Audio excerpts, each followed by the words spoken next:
दोस्तों नमस्कार।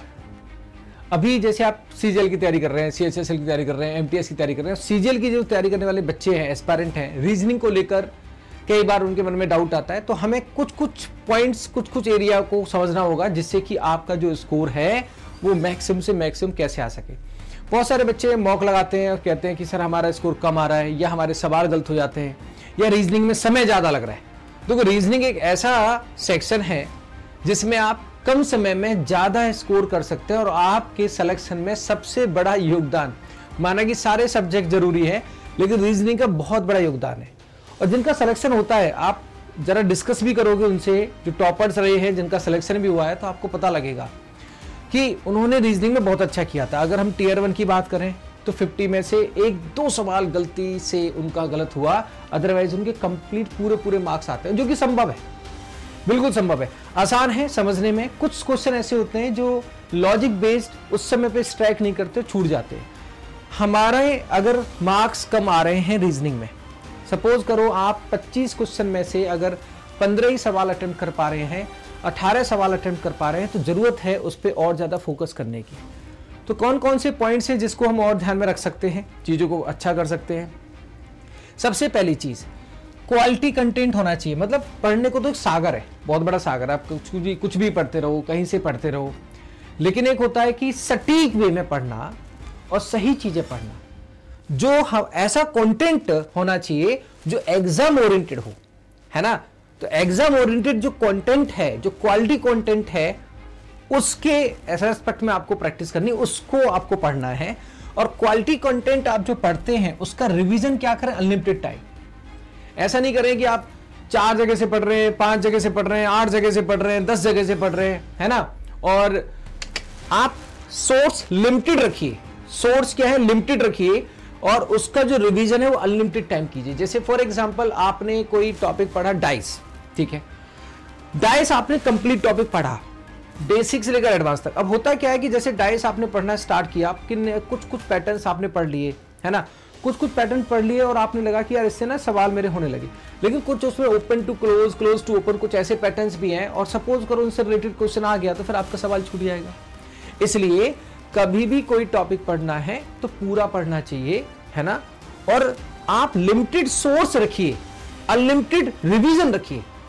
जो चीज आपने पढ़ी है, एक जरूरी नहीं आप एक बार में उसमें मास्टर हो जाए। जरूरी है क्या भाई, एक बार में मास्टर तो कोई नहीं होता।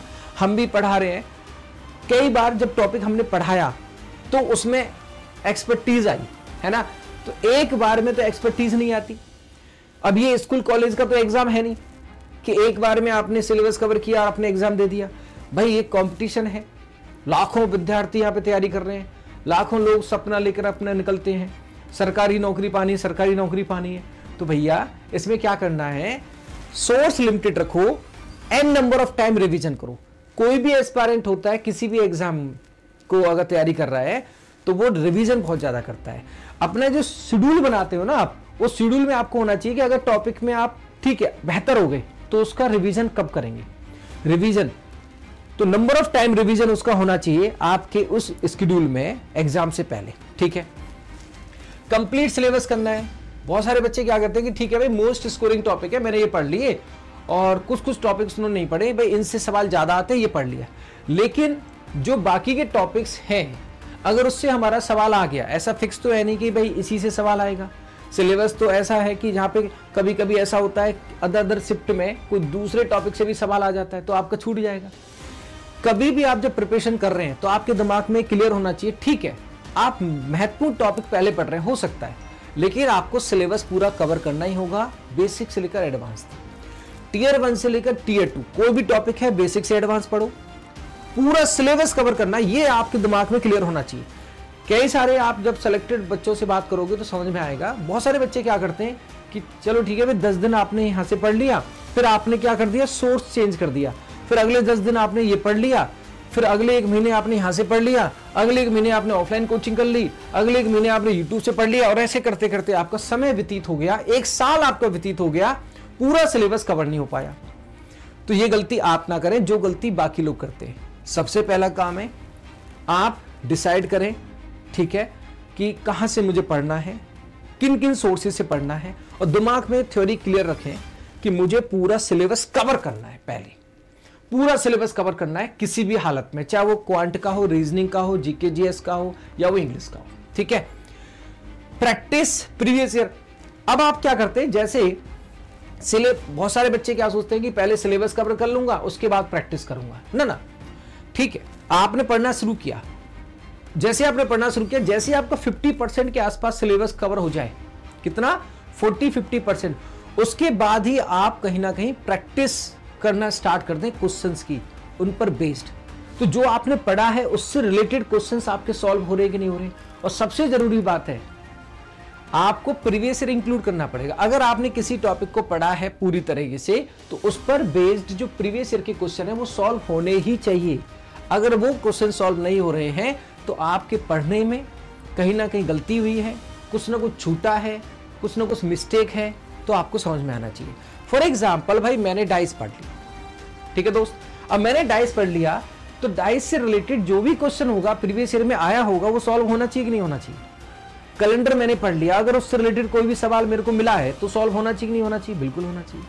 तो आप क्या देख रहे हैं कि आपका प्रीवियस ईयर के क्वेश्चन जो 5 साल के, आप ठीक है 10 ईयर्स मत लगाओ, कोई बात नहीं, 5 ईयर्स के तो लगाओ, क्योंकि पैटर्न चेंज हो रहा है, लेटेस्ट सवाल क्या आ रहे हैं। तो वो 5 ईयर्स के जो क्वेश्चन पेपर हैं वो सॉल्व होने चाहिए आफ्टर 50%, जब आपका सिलेबस कवर हो जाए उसके बाद आप शुरू कर दो, मॉक टेस्ट लगाना शुरू कर दो।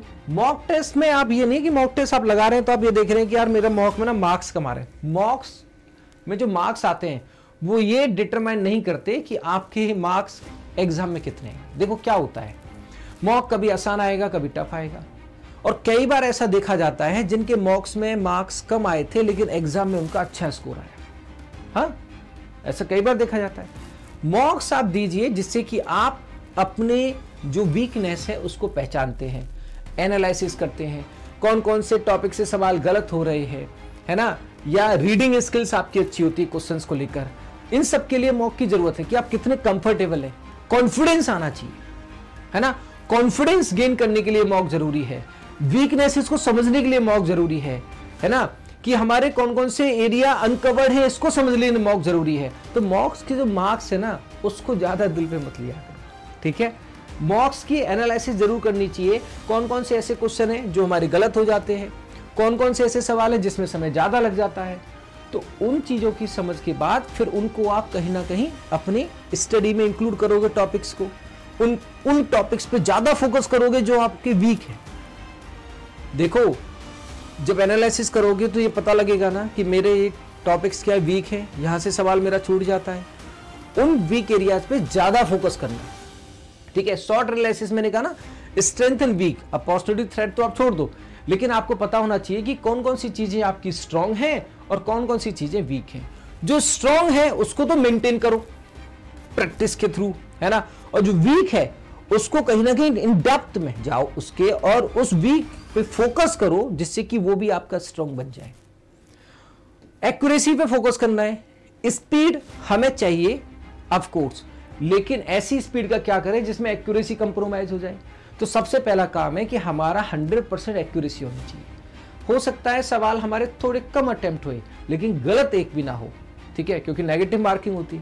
तो क्या कहने का मतलब है, इन सारे पॉइंट्स पे अगर आप ध्यान दोगे, आपके जब भी आप तैयारी स्टार्ट कर रहे हैं या आप तैयारी पहले से कर रहे हैं या आप आगे आप बहुत सिंसियर वे में करना चाहते हैं, तो कुछ चीजें हैं जो आपको पता होनी चाहिए कि इन रास्तों के थ्रू हम चलेंगे तो सरकारी नौकरी डेफिनेट मिली। पेशेंस के साथ पढ़ना है यार, ऐसा थोड़ी, अब देखो पेशेंस तो रखना पड़ेगा, सरकारी जॉब है तो ऐसे नहीं बहुत जल्दी जल्दी कुछ नहीं होता। लोग क्या करते हैं, बच्चे क्या करते हैं, पढ़ना है, जल्दी जल्दी सिलेबस कवर करना है, जल्दी टॉपिक कवर करना है, ये टॉपिक पूरा नहीं हो दूसरे टॉपिक पे जंप करना है, जल्दी जल्दी प्रैक्टिस करना है। उस चक्कर में उनका समय ज़्यादा लग जाता है, 1 साल की जगह 2 साल लग जाते हैं। लेकिन एक ऐसा भी विद्यार्थी होता है, ऐसा एस्पायरेंट होता है जिसने जो चलता तो स्लो है लेकिन मजबूत वे में चलता है, चलता स्लो है लेकिन सॉलिड चलता है, ठीक है। और सरकारी नौकरी में कोई भी काम जल्दी जल्दी नहीं होता भाई। एक काम 1 घंटे का काम 4 घंटे में होगा, 1 दिन का काम 4 दिन में होगा।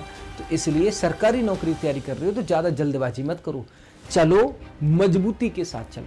पेशेंस जिसके पास नहीं है भाई जिसके पास पेशेंस नहीं है तो वो तो तैयारी में उसको समय ज़्यादा लगेगा फिर, है ना, बार बार उससे गलतियाँ होंगी। तो क्या फ़ायदा। इसलिए सबसे बेहतर क्या है, आराम से पढ़ो, कॉन्फिडेंस के साथ पढ़ो, और सिलेक्शन बिल्कुल उसका होता है जो जीरो लेवल पे, उसका भी सिलेक्शन होता है। जो हम पढ़ रहे हैं ना, इसका प्रीवियस कुछ उससे कोई रिलेशन नहीं कि पहले आपके 10th में 12th में बहुत ज़्यादा परसेंटेज थी तो ही आप सिलेक्शन ले सकते हो। भाई ऐसे लोगों का भी सिलेक्शन हुआ है जिनका 3rd ग्रेड था। समझ में आ रही बात। तो इसीलिए अब आपको ये समझना है, बहुत जल्दबाजी नहीं करनी है, किसी भी टॉपिक को पेशेंस के साथ आराम से पढ़ना है, तसल्ली से पढ़ना है ना। सरकारी नौकरी पानी है ना, तो बहुत जल्दी जल्दी कुछ नहीं होता, तसल्ली से पढ़िए, आराम से पढ़िए, डेफिनेटली आपका सिलेक्शन होगा, ठीक है। और ऑलिव बोर्ड की जो मॉक है, प्रैक्टिस क्वेश्चंस हैं, है ना, सेशंस हैं, वो क्वालिटी कंटेंट है। तो क्वालिटी कंटेंट तो क्या है, हार्ट है, मतलब क्वालिटी कंटेंट तो जान है एसएससी में सिलेक्शन को लेकर। तो बिल्कुल सिलेक्शन होगा आपका, डेफिनेटली होगा। Thank you so much. Radhe Radhe.